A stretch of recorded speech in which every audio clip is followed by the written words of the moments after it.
ତୁମ ବହିର ପୃଷ୍ଠା 78 ନଈଁଗଲା ଆପେ ମଥା। ଶ୍ରୀ ବଟକୃଷ୍ଣ ଓଝା। ଲେଖକ ହେଲେ ଶ୍ରୀ ବଟକୃଷ୍ଣ ଓଝା। ସେ ଓଡ଼ିଆ ସାହିତ୍ୟ ଏକାଡେମୀ ପୁରସ୍କାର ପ୍ରାପ୍ତ କବି ବଟକୃଷ୍ଣ ଓଝା 1939 ମସିହାରେ ଜନ୍ମଗ୍ରହଣ କରିଥିଲେ। 1939 ମସିହା ଅକ୍ଟୋବର ମାସ 20 ତାରିଖରେ ତାଙ୍କର ଜନ୍ମ ହୋଇଥିଲା।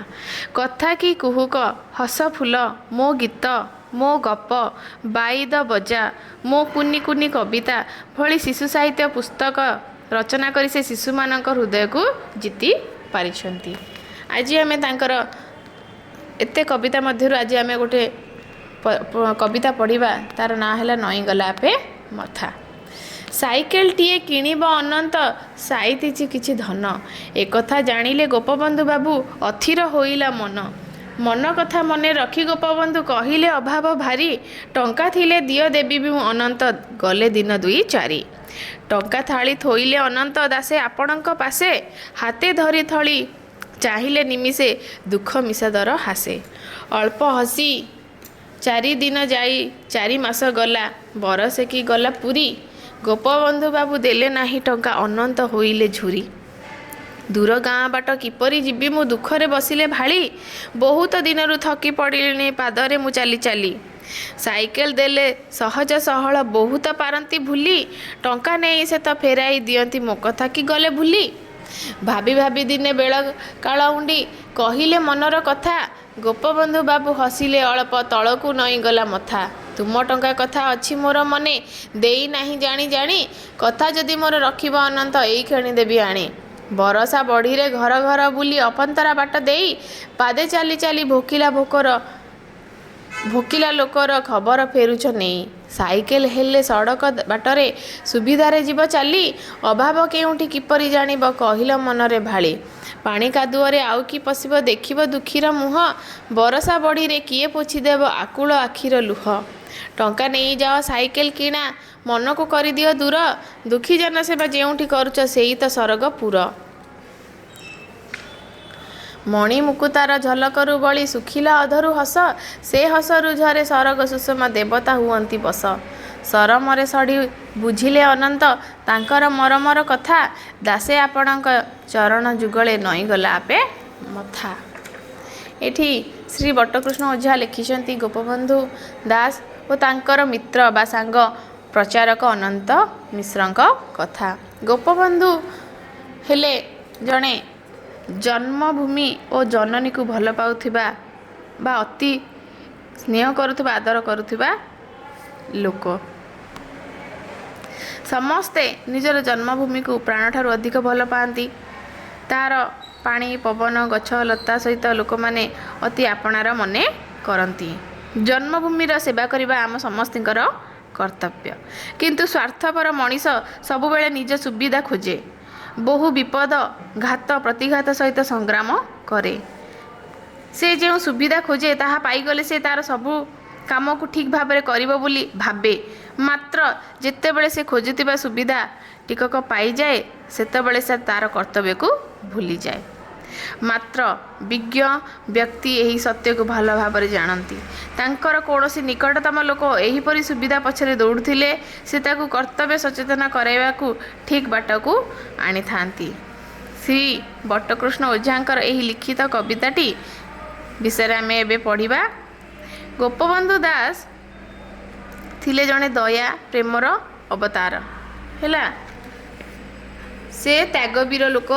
ସେ ଦୁଃଖୀ ଲୋକଙ୍କ ଦୁଃଖ ଦେଖିପାରନ୍ତିନି, ଧୈର୍ଯ୍ୟ ଧରି ସେ ରହିପାରନ୍ତି ନାହିଁ, ଯେହେତୁ ଦୁଃଖୀ ଲୋକଙ୍କର ଦୁଃଖକୁ ସେ ସହିପାରନ୍ତି ନାହିଁ। ବିପଦ ଆପଦ ସମୟରେ ସେ ସବୁବେଳେ ଲୋକମାନଙ୍କର ସାହାଯ୍ୟ କରନ୍ତି ବା ସେବା କରନ୍ତି। ଗୋପବନ୍ଧୁ ବାବୁଙ୍କ ସେବା କାର୍ଯ୍ୟରେ ସହଯୋଗ କରିବା ପାଇଁ କେତେଜଣ ସହକର୍ମୀ ଥିଲେ। ସେଥିମଧ୍ୟରୁ ପ୍ରଚାରକ ଅନନ୍ତ ମିଶ୍ର ଅନ୍ୟତମ। ସିଏ ଗୋଟେ ସାଇକେଲଟିଏ କିଣିବେ ବୋଲି ଅନନ୍ତ କ'ଣ କରିଥିଲେ ନା କିଛି ଧନ ସାଇତି କରି ରଖିଥିଲେ। ଏକଥା ଗୋପବନ୍ଧୁ ଜାଣିପାରିଲେ। ତାଙ୍କ ମନ କ'ଣ ହେଇଗଲା ନା ଅସ୍ଥିର ହେଲା ତାଙ୍କର ମନ। ଯେତେବେଳେ ଗୋପବନ୍ଧୁ ଜାଣିଲେ ତାଙ୍କର ମନରେ ସବୁ କଥା ମନେ ରଖିଲେ, ଯାଇ ଅନନ୍ତକୁ କହିଲେ ଅଭାବ ଭାରି ମୋର, ଟଙ୍କା ଯଦି ତମ ପାଖରେ କିଛି ଅଛି ମୋତେ ଦିଅ, ସେଇ ଟଙ୍କାକୁ ମୁଁ 2-4 ଦିନ ପରେ ଫେରାଇ ଦେବି। ଟଙ୍କା ଥାଳି ଆଣି ଥୋଇଲେ ଅନନ୍ତ ଦାସେ ଆପଣଙ୍କ ପାଶେ। ଦାସେ ଆପଣଙ୍କ ପାଶେ ଅର୍ଥ ତାଙ୍କର ଟାଇଟେଲ ହେଲା ଦାସ। ବ୍ରାହ୍ମଣମାନଙ୍କର ମିଶ୍ର, ମିଶ୍ରେ, ଦାସ, ଦାସେ ଏଇଭଳି ସମ୍ବୋଧନ କରାଯାଏ। ତ ଏଠି ଅନନ୍ତ କହିଲେ ଦାସେ ଆପଣଙ୍କ ପାଖରେ ମୁଁ ଟଙ୍କା ଥଳିଟି ଥୋଇଲି। ହାତେ ଧରି ଥଳି ଚାହିଁଲେ ନିମିଷେ ଦୁଃଖ ମିଶା ଦର ହାସେ। ଟିକେ ହସି ଟିକେ ଦୁଃଖରେ ସେଇ ଟଙ୍କା ଥଳିକୁ ଧରି ଅଳ୍ପ ଦର ହାସେ ଅର୍ଥ ଅଳ୍ପ ହସିଲେ।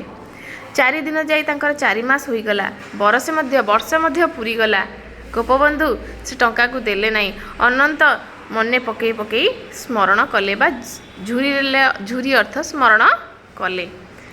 ଯେତେବେଳେ ଗୋପବନ୍ଧୁ ବାବୁ ଜାଣିଲେ ଅନନ୍ତ ସାଇକେଲଟିଏ କିଣିବ, କିଛି ପଇସା ରଖିଛି, ସାଙ୍ଗେ ସାଙ୍ଗେ ତାଠୁ ଯାଇ ଧାର ମାଗିଥିଲେ। ଆଉ ଅନନ୍ତ ମଧ୍ୟ କିଛି ପ୍ରଶ୍ନ ନ ପଚାରି ତାଙ୍କୁ ଦେଇଥିଲେ।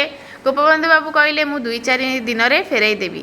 କିନ୍ତୁ 2-4 ଦିନ ଯାଇ 2-4 ମାସ ଯାଇ 1 ବର୍ଷ ମଧ୍ୟ ପୁରିଗଲାଣି, ସେ ତାଙ୍କର ପଇସା ଫେରାଇ ନାହାନ୍ତି। ଅନନ୍ତ ଯେଉଁ ଆଶାରେ ସାଇକେଲଟିଏ କିଣେ ବୋଲି ରଖିଥିଲେ, ଯେହେତୁ ସେ ଦେଇନାହାନ୍ତି, ସେ ତାକୁ ସ୍ମରଣ କରୁଛନ୍ତି, ମନେ ପକାଉଛନ୍ତି। ମୋ ପଇସା କ'ଣ ଦେଲେନି? ଗୋପବନ୍ଧୁ ବାବୁ ଭୁଲିଗଲେ କି? ଦୂର ଗାଁ ବାଟ କିପରି ଯିବି ମୁଁ ଦୁଃଖରେ ବସିଲେ ଭାଳି। ଭାଳି ଅର୍ଥ ଚିନ୍ତା କରିବା। ଦୂର ବାଟ ଗାଁ ମୁଁ କେମିତି ଯିବି? ଦୁଃଖରେ ବସିକିନା ସେ ଚିନ୍ତା କଲେ। ବହୁତ ଦିନରୁ ଥକି ପଡ଼ିଲେଣି ପାଦରେ ମୁଁ ଚାଲି ଚାଲି। ମୁଁ ପାଦରେ ଚାଲି ଚାଲି ଏତେ ପରିଶ୍ରମ କରୁଛି, ମୁଁ ଥକି ପଡ଼ିଲେଣି। ସାଇକେଲଟିଏ ଯଦି ହୁଅନ୍ତା, କ'ଣ ହୁଅନ୍ତା? ସହଜ ସହଳ। ସହଳ ଅର୍ଥ ଶୀଘ୍ର। ସହଜ ଟିକେ ମୋତେ ହୁଅନ୍ତା, ମୁଁ ବହୁତ ବୁଲି ପାରନ୍ତି। ଟଙ୍କା ନେଇ ସେ ତ ଫେରାଇ ଦିଅନ୍ତି, ମୋ କଥା କି ଗଲେ ଭୁଲି? ସେ ଯେତେବେଳେ ବି ଟଙ୍କା ନିଅନ୍ତି ଫେରାଇ ଦିଅନ୍ତି। ଆଜି କ'ଣ ମୋ କଥା ଭୁଲିଗଲେ ଯେ ସେ ମୋଠୁ ଟଙ୍କା ନେଇଥିଲେ? ସେଇ ଟଙ୍କାରେ ମୁଁ ସାଇକେଲଟିଏ କିଣିଥିଲେ କେତେ ବାଟ ବୁଲି ଦୁଃଖୀ ରକ୍ଷୀଙ୍କର ସେବା କରିପାରିଥାନ୍ତି। ଯେଉଁଠି ମୁଁ ଅଳ୍ପ ବାଟ ଯାଉଛି, ସେଠି ମୁଁ ଆଉ 2-4 ବାଟ ଅଧିକ ଯାଇପାରିବି ବୋଲି ସେ ଭାବୁଛନ୍ତି। ଭାବି ଭାବି ଦିନେ ବେଳ କାଳ ଉଣ୍ଡି କହିଲେ ମନର କଥା। ବେଳ କାଳ ଉଣ୍ଡି ମାନେ ଖୋଜି, ଉଣ୍ଡି ଅର୍ଥ ଖୋଜି। ବେଳ କାଳ ସମୟ ଦେଖି, ସେ ଠିକ୍ ସମୟ ଦେଖି ସେ ନିଜ ମନର କଥା କହିଲେ। ଗୋପବନ୍ଧୁ ବାବୁ ହସିଲେ ଅଳପ, ତଳକୁ ନୁଆଇଁ ମଥା। ସେ ତଳକୁ ଟିକେ ମୁଣ୍ଡଟାକୁ ନୁଆଇକି ଟିକେ ହସିଦେଲେ। ସେ ସମୟ ବାହାର କରି ଠିକ୍ ସମୟ ଦେଖି ଗୋପବନ୍ଧୁ ମାଗିଲେ କି ଆପଣ ମୋଠୁ ପଇସା ନେଇଥିଲେ, ମୋତେ ଫେରେଇ ନାହାନ୍ତି, ଆଉ ଭୁଲିଗଲେ କି ମୋ କଥା? ଗୋପବନ୍ଧୁ ବାବୁ ସେତେବେଳେ ଟିକେ ତଳକୁ ମୁଣ୍ଡ କରି ହସିଦେଲେ। ତୁମ ଟଙ୍କା କଥା ମୋର ମନେ ଅଛି, ମୋର ମନେ ଦେଇନାହିଁ ଜାଣି ଜାଣି। ତମ ଟଙ୍କା ମୁଁ ଯେଉଁ ନେଇଛି ମୋର ମନେ ଅଛି, ଆଉ ମୁଁ ଜାଣି ଜାଣି ତମକୁ ଦେଇନାହିଁ। କଥା ଯଦି ମୋର ରଖିବ ଅନନ୍ତ, ଏଇ କ୍ଷଣି ଦେବି ଆଣି। ତମେ ଯଦି ମୋ କଥା ରଖିବ, ତାହେଲେ ମୁଁ ତମକୁ ସାଙ୍ଗେ ସାଙ୍ଗେ ବର୍ତ୍ତମାନ ତମକୁ ଟଙ୍କା ଦେଇଦେବି। ବରଷା ବଢ଼ିରେ ଘର ଘର ବୁଲି ଅପନ୍ତରା ବାଟ ଦେଇ, ତମେ ଯେତେବେଳେ ବର୍ଷା ବନ୍ୟାରେ ବଢ଼ି ସମୟରେ ତମେ ଘର ଘର ବୁଲି, ଅପନ୍ତରା ବାଟ ମାନେ ଅମଡ଼ା ବାଟ, ଯେଉଁ ବାଟରେ ଲୋକମାନଙ୍କର ଯିବା ଆସିବା ହୁଏ ନାହିଁ, ତାକୁ କୁହାଯାଏ ଅପନ୍ତରା ବାଟ। ପାଦେ ଚାଲି ଚାଲି ଭୋକିଲା ଲୋକର ଖବର ଫେରୁଛ ନେଇ।